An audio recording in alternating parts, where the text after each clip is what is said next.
L'idée ici, c'est bien de lever ces multiples freins qui nous empêchent de franchir les caps de nos changements. Bonjour, je suis Peggy Tarion, je suis coach professionnel, je suis également l'auteur de S'envoler enfin, à paraître le 13 octobre prochain. Ce livre, c'est une véritable invitation à l'accomplissement du lecteur. C'est avant tout un parcours initiatique vers une transformation profonde, ce que j'appelle un envol. J'ai dessiné ce parcours en le ponctuant de notions phares à découvrir ou à redécouvrir, et surtout en apportant des exercices qui sont à la fois concrets, abordables et à fort impact. Avec ce livre, je veux que le lecteur prenne des décisions qui font sens pour lui-même, que ce lecteur passe à l'action. Je l'invite donc à se réaliser et ainsi prendre son envol. Cet ouvrage s'adresse à tout individu en quête d'exploration personnelle. En tant que coach professionnel, il me semblait nécessaire de proposer un ouvrage d'auto-coaching accessible à tous et éloigné du jargon professionnel habituel. Je vous propose d'emporter aujourd'hui avec vous un exercice de pleine conscience puissant et simple pour vous reconnecter à vous-même. Cet exercice peut être pratiqué seulement quelques minutes, autant de fois que vous le désirez dans la journée et surtout partout. Mettez simplement en contact deux bouts de doigts comme ceci, par exemple ici le pouce et l'index, et ressentez grâce à votre toucher les sensations au bout de chacun de vos doigts. Prenez conscience de ces sensations, mettez-y toute votre attention. Remarquez comme vos pensées en cours se sont arrêtées, vos voix intérieures également. Notez toutes les sensations ressenties. Si vous êtes en train de conduire par exemple, le simple fait de toucher votre volant et d'en ressentir les aspérités est un bon exercice. En réunion, un stylo en main peut faire l'affaire, ou simplement ressentir les touches du clavier de votre ordinateur.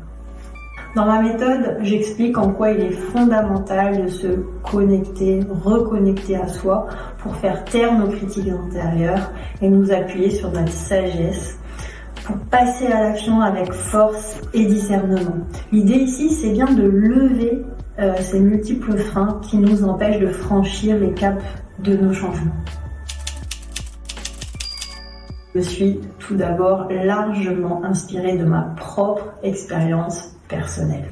En effet, il y a quelques années de ça, j'ai fait un virage à 90 degrés dans ma vie professionnelle. J'ai pris mon envol enfin et je suis devenue coach pro. Je propose cette méthode à toutes les personnes que j'accompagne et qui se trouvent dans une situation de changement imminent. Au fil de ces accompagnements, j'ai rencontré un certain nombre de situations plus ou moins complexes qui constituent un véritable panel de retours d'expérience et qui viennent consolider, qui sont venus consolider ma méthode. C'est ma maman qui a été ma première lectrice et qui a expérimenté l'ouvrage au fur et à mesure de sa rédaction. En gros, à chaque chapitre que je terminais, elle le lisait et m'indiquait les parties qui lui semblaient être trop complexes, trop difficiles à intégrer. Comme de nombreux livres de développement personnel, ce livre propose des éléments théoriques qui invitent à la découverte, à l'approfondissement de notions que j'ai voulu et souhaité accessibles à tous. Je vous parle notamment de notions comme l'authenticité, l'intuition, la pleine conscience, notre rapport au temps, etc. Mais je dirais que le véritable plus de cet ouvrage, c'est le parcours ponctué d'exercices concrets. Je dirais même que ce livre est avant tout un carnet d'exercices. Vous allez en effet y découvrir des espaces dédiés à l'introspection, au questionnement, à la prise de notes avec des formes variées et très créatives. Et je me suis amusée en fait à les compter, mais on retrouve dans cet ouvrage un peu plus de 150 questions percutantes, autant de questions pour explorer ou apprendre des choses sur vous-même.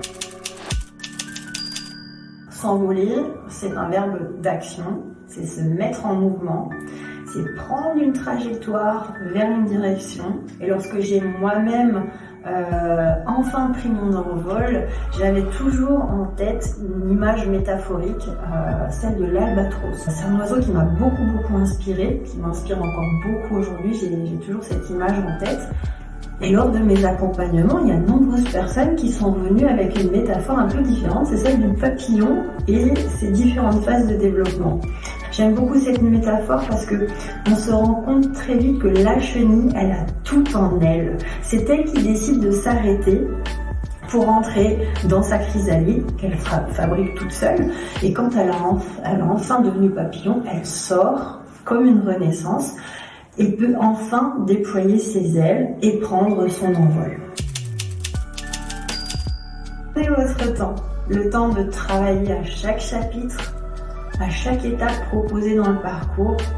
Il faut un temps pour intégrer les notions, les expérimenter. C'est surtout pas une course, c'est plutôt un processus où chacun doit trouver son propre rythme. Un rythme juste. N'hésitez pas à partager cette méthode autour de vous car j'ai la conviction que ce parcours sera vraiment utile à beaucoup de personnes.